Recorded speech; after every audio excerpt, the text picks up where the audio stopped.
deštích v loňském roce, co nám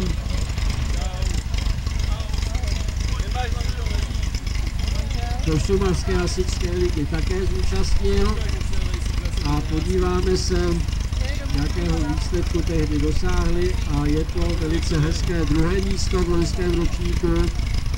Čas útoku 38,13 sekundy. Takže uvidíme, co nám děvčata předvedou v Kurových Hlažanech v letošním roce.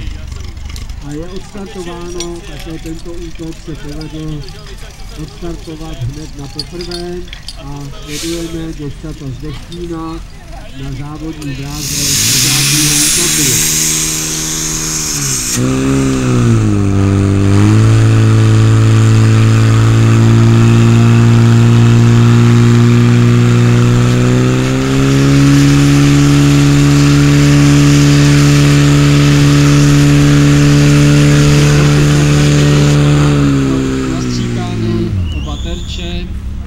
Čas 34,57.